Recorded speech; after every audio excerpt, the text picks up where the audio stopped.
In this video, I'm going to show you the first 10 things you should do with your brand new OnePlus Pad 3. I have also made a series of Oxygen OS tips and tricks videos for those of you that really want to deep dive into what this tablet can do. And I'll link that video at the end. You'll also find it pinned in the top comment and in the description. But this video right here is going to be different because the tips and tricks that I'm about to show you are all focused on, or mainly focused on, the tablet form factor. Number one, so let's start with what most people will do on day one, and that is a bit of customization of the wallpaper. But I'm going to take it one step further with some customization tweaks that not everybody knows about. So your OnePlus tablet should look pretty much like this when you set it up the first time. This is kind of the default wallpaper. You might be tempted to just pinch the home screen and go to wallpapers here, but actually you probably shouldn't do that because there is one feature that doesn't pop up here, which is one of my favorites when it comes to wallpapers and lock screens. To access this unique setup for your lock screens and your home screens, go to your settings. On the left side, we're going to go to wallpaper and style. And then here you'll notice you have the flux themes at the top. You don't get this if you pinch the home screen. I don't know why, don't ask me. But what you want to look at here is the more themes section. And these are kind of pre-made wallpapers that you can customize to your own taste. So check these ones out down here, the Pulse ones. My personal favorite one is this one. What you can do is add one of your own wallpapers from your own photo library. Just for demo purposes, I'm going to choose this one right here. This then cuts me out of the photo and brings me to the front. It works better with certain types of photos, typically when someone's centrally placed. But once you've chosen the photo, you can then tap on the words at the back and change the color of those to contrast nicely against the background, so it just kind of stands out. You can also tap the clock and change the style of the clock to something else that would work well with that background, and again choose the color. And also for the clock, you can add some extra information like the weather and your step count if you want. So that's going to apply to the lock screen. Now, if we swipe across, you will see you have the option to match the lock screen. But the problem is with photos like this, there's so much going on that it distracts you from the app icons. So here's a cool little trick for that. If you tap style here, you can actually add effects to that wallpaper. For example, this narrow read style, which is pretty cool. Again, if you look at this, the colors are still very, very distracting. You've got the wide read, the lumina, the grid, liquid, and also ripple. This works well with some wallpapers more than others. And what I actually prefer to do most of the time is just add blur to that wallpaper. That way you still get the colors in the background, but the icons actually stand out a bit more. And if you want to change the wallpaper altogether to something else, just hit wallpaper here and then select a new one. And the last option here is to actually have a solid color instead of a wallpaper. And you can change the saturation and brightness and all that kind of stuff. Now, staying on this page, there is a couple more ways you can make your OnePlus Pad even more unique. Tap here where it says icons. There are preset icons at the top that you can switch between. If you prefer the style with any of these, then definitely just switch to them straight away. But if you do like one of the styles but you want to modify it a bit, for example, the classic style, what you can actually do is go to custom and change the shape of the app icons by rounding the corners. And you can also change the size of the app icons to take up a bit more space. And the last thing, which is really cool, is you can apply the adopt system colors. So whatever your system colors are set up as, it will overlay on the app icons, and that's how that will look. And you might want to do this if you want to be less distracted by all of the colors and things of all of the apps. And if you want to adjust the system colors, so essentially changing the colors of the apps, you can do that too. Go back to the wallpaper style page, and then here where it says colors, this is where you can adjust the system colors. And if you prefer, you can actually grab the color scheme from your wallpaper. Okay, so the second thing you probably want to do on day one is download and install all your favorite apps and get them all organized on your home screen. So I'm going to give you a few tips for that. The first thing you should do though, before you even start downloading apps, is this. Go to the Google Play Store, hit your icon in the top right corner, and then go to where it says My Apps and Games.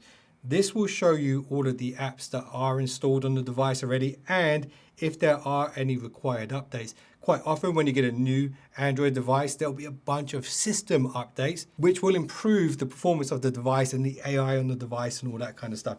So if you see any updates here, do that first. And then once you've done that, you can then start looking for your favorite apps and installing those. Now here's a cool little trick for customizing your home screens. Once you've downloaded your favorite apps, let's say you've got like Netflix and Prime and Disney and all those things, they're all movie streaming apps. What you can do is chuck them all in a folder, and your folders as standard will be the basic Android folders like this, where you have to tap on them, You can then open the folder and choose what it is you want to open. The great thing about OnePlus Oxygen OS is this: you can actually hold your finger down on the folder and enlarge it.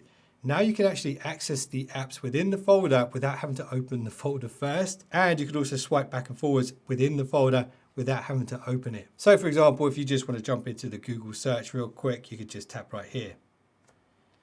But why would you do that when you have this massive search bar stretched right across the home screen? My personal opinion on this is it doesn't need to be this wide. This brings me on to this little customization tweak that most people will probably want to do.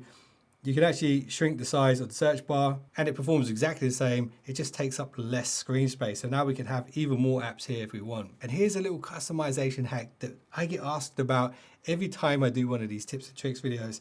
So I want to get rid of this OnePlus clock up here. I'm going to go to the Play Store and type Google clock. This is the official Google clock from Google LLC. Install this and open it for the first time. Once you've done that, you've now unlocked a hidden widget. So if you pinch the home screen and go to widgets at the bottom, scroll down to the Google clock section and you'll see there are a bunch of new clock widgets to choose from. I personally like the analog scallop style, and now that's set up. Okay, tip number 3, this is important when it comes to a tablet. This bar at the bottom here is your dock. If you hit this little icon on the left side, that opens up your all apps window so you can quickly scroll through and bring things onto the home screen. You've also got your recent files app as well. So if you've opened any recent files, these are wallpapers that I downloaded to use in this video. You can access those files very quickly because they are the most recent. Let's set this wallpaper up.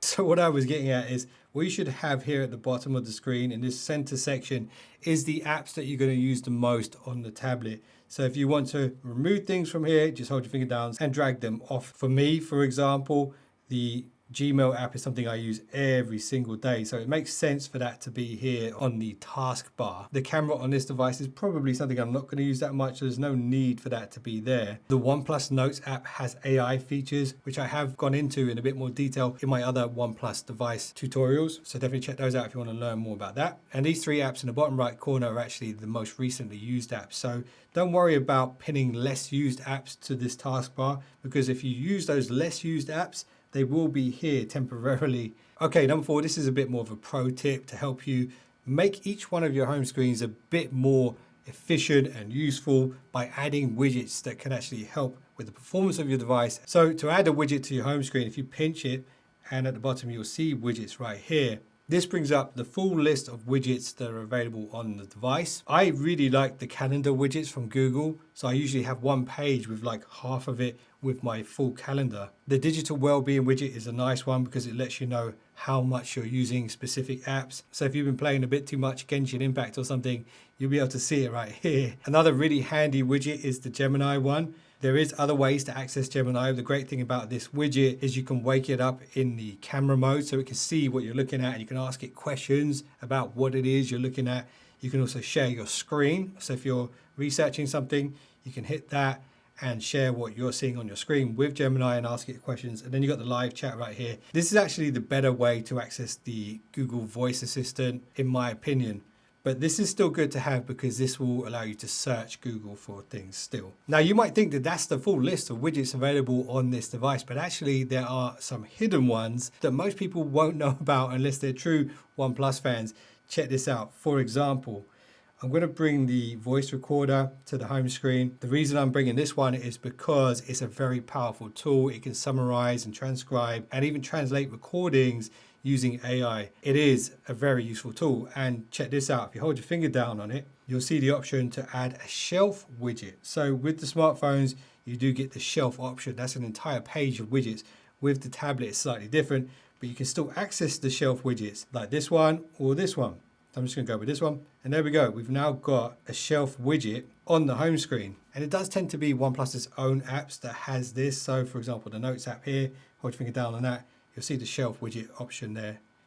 The Photos app shelf widget can be quite nice because it can be like a little slideshow of your most recent photos. Okay, when you've got a big workspace, you might as well make the most of it. And the best way to do that with this device is to use the Open Canvas feature. which is really one of the best when it comes to multi-screen stuff on Android devices. There are a few ways to do it. Here's one of them. For example, if I open an app like this one, if I swipe up and hold, this brings up all of my backgrounding. What I can do now is hit the little three dots at the side of that page and open it in a floating window or a split screen. I want to go split screen. That now exists over here at the edge of the screen. Now I can open up Google. So now I've got a split screen set up and this line in the middle, which allows me to resize each one of the screens.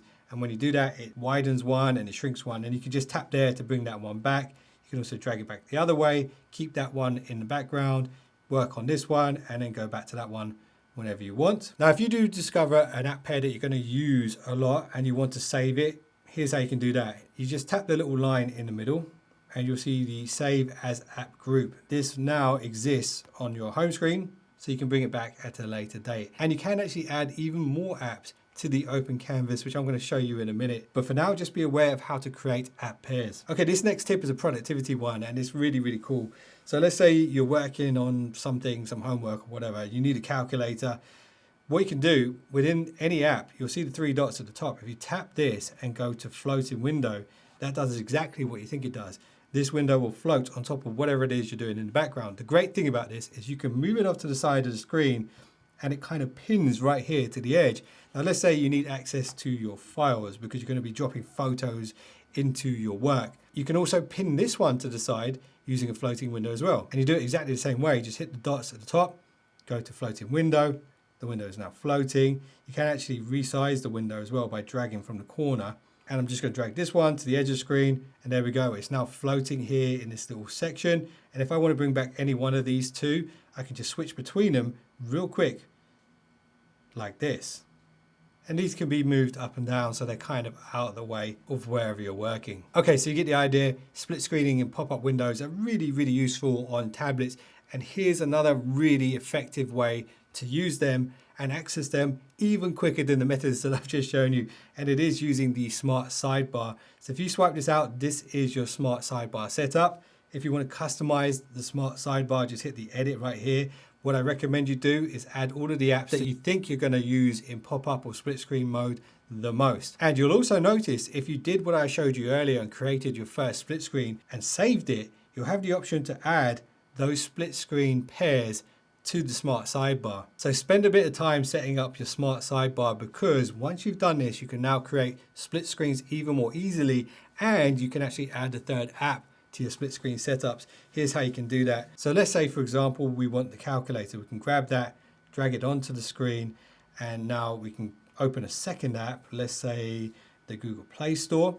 We've created the app pair just like before. Now, if we want to open a third app on this open canvas platform, what we can do is bring out the smart sidebar, bring up the third app, let's say the files, and you'll see this little window down here pops up, and you can drag it onto this window and that becomes the third app. And actually the placement of those apps will vary depending on what the apps have been optimized for. So now we've got the three. We've got the photos and files over here, Play Store over here, and then we've also got the calculator over here, and we can switch back and forth between those. And just like before, if you tap the little handlebar in between them, you can actually save the app group as a trio, and if you want to, you can then add that to your smart sidebar like that. Now, one of the biggest differences between phones and tablets is the fact that you probably leave these lying around a lot more often around the house, and in those scenarios maybe you want other people to be able to make use of the tablet, but you might not necessarily want to give them access to all your emails and your calendar and all your stuff that's on your tablet. Well, there is the perfect solution for that. If you go into the settings, scroll all the way down to users and accounts, at the top here you will see multiple users. Enable this and add a user. If you tap the little profile icon here, you can add a photo, and now that user has been created. And when they log into the tablet for the first time, it will be like a brand new tablet. All of the wallpapers, all of the settings, the apps, all that kind of stuff will be default. The only problem with this is that switching it back to the original user is a little bit of a pain. I wish there was an icon on the lock screen that would let you do this, but in order to get back there, you have to go back to the settings, all the way back to users and accounts at the bottom, multi-users, and then switch back to the admin account. So just remember where that is. So the OnePlus Pad 3 does have a really nice display, but there is actually a few ways you can make it look even nicer if you want to. And I do recommend you have a look at these settings. So jump into settings. On the left side, go to display and brightness. Definitely make sure auto brightness is on. You'll notice my entire menus are black, and that's because I've got dark mode enabled. And actually the OnePlus devices have this really cool feature where you can change the level of darkness. If you go to dark mode settings, you can have it on medium and even gentle. But here's what I want to show you guys. If you scroll down a bit, you've got the adaptive tone. So this will use the light sensors on the device to adjust the color tone based off the lighting in your environment. The other thing you can do here is switch on the image sharpener. This just increases the sharpness as you would expect. And if you scroll down a bit more, you'll see video color booster. This is off as well. That will enhance how vibrant the picture is when watching video content. And if you want, you can go to screen refresh rate and set this to high as standard so that you get the maximum refresh rate most of the time. The only downside to this really is that it draws a little more power, but it will make the tablet feel a lot more smooth. And if you want happy medium, just leave it on auto select. I've got it on 60 just for filming. And if we swipe back up, there's one more thing to look at here, and it is the screen color mode. If you go to this, by default it's on neutral, and it does say underneath it uses soft and more muted colors. If you want something that's a bit more professionally calibrated, you can set this to the pro mode. If you are using the tablet mainly for movies and things, then the pro mode, I believe, will be the better option. And if you want to get real creative with it, you have to turn the adaptive tone off, but then you can use this little color wheel to add your own kind of color scheme. I'm going to leave this on pro mode. Okay, tip number 10, let me show you how to make your tablet even faster. If you go into your settings, scroll all the way down until you see about device, tap on that. Here's a nice little overview of how much storage you have left on your device. If this is near the top, then definitely tap here and have a look at what's going on. But what I want to show you is this. Tap where it says RAM. Here, switch on the RAM expansion mode and turn this up to 12. This will basically double the RAM on the device, and this will help you the most when it comes to multitasking and backgrounding and even gaming. And if you've got loads of memory free on your device, then there is no reason why you shouldn't dial this all the way up to 12. If later on you find you are running out of storage, then you could dial it back. But on day one, if you want your tablet to feel as fast as possible, definitely make use of the RAM expansion. Okay, so you made it to tip 10, and of course I have some bonus tips for you guys. Check this out. Go to your settings. On the left side, go to home and lock screen. Here you'll see advanced visual effects. Tap on that and switch this on. This is actually more of a graphics upgrade. If we go back one step and go to this, app startup and closing animation speed, you can turn this to enhanced, and this just increases the animation when you're opening and closing app and opening and closing folders. Bonus tip number 2, and this is for anyone who has kids. I'm assuming at some point you'll probably want to distract them with the tablet. And just like adding a new user to the tablet, you probably don't want them to have access to all of your stuff. And if that is the case, then what you should probably do is use the Kids Space app, which is already pre-installed on the OnePlus tablet. Tap on that, set this up. Here, just follow through the steps to add a child account, and Google basically guides you through all of the stuff. So you can choose what apps they can use and what they can buy, what they can watch, all this kind of stuff. And you can even remotely lock the tablet or put the tablet to sleep once this is fully set up. So if you do plan to let your kids use the tablet, then definitely find this app. If it's not here, you can tap here and search through your entire app library, or the other way you can do it is swipe up and bring up your entire app drawer. And if it's not installed, then just go to the Google Play Store and search for it and install it manually. Okay, so the OnePlus Pad 3 has one of the most powerful Android chips on the market right now, and it is the Qualcomm Snapdragon 8 Elite. And because it has this chip and tons of RAM, and now you've doubled the RAM, you'll be able to play pretty much any game on its maximum settings. For example, Call of Duty, Fortnite, Genshin, Wuthering Waves. But there's only one thing that's going to hold you back when it comes to performing at your best when playing these games, and that's the fact that you're going to be using on-screen controls. Well, if you have an old Xbox controller, PS4, PS5 controller, or anything like that lying around, you can pair it directly to the tablet, and it's very, very easy to do. I'm going to show you with my PS5 controller. To do this with the PS5 or PS4 controller, just hold the PlayStation button and the share button at the same time until you start to see the blue light flicker. Like that. Now within the OnePlus Pad settings, if you just go to the Bluetooth, and you should see right here the Bluetooth controller. Just tap that and connect it. Now when you're in games like Call of Duty, you can go to your controller settings and change it to controller, and now you can be even more competitive playing with a proper controller. Okay, here is the final bonus tip, and I highly recommend you do this one, because did you know this? You've got access to Gemini here if you swipe up from the bottom right corner diagonally. You've also got access to Gemini here if you tap this little microphone, and you've also got access to Gemini here on the widget. So in my opinion, there is no reason why holding this button needs to wake Gemini. So there's a couple of ways you can access this. You can go to change settings here the first time you set this up and change what the push and hold does. And I personally recommend you set this to the power menu.